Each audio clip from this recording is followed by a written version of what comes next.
Ako'y isa na namang tatalakayin ng militar pag ako'y dumating dun sa aming barangay. Ikaw ay sumama ka na naman sa rally, nagprotesta ka siguro at nagbubuo na naman kayo ng NPA.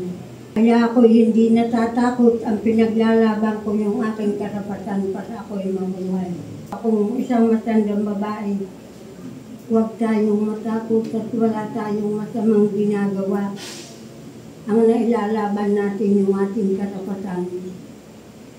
At kung hindi yung karapatan natin, kaya ang mga anak natin walang maaabot pag tayo matatakot. Ay yung mister ko nga aayaw niya akong ipababa.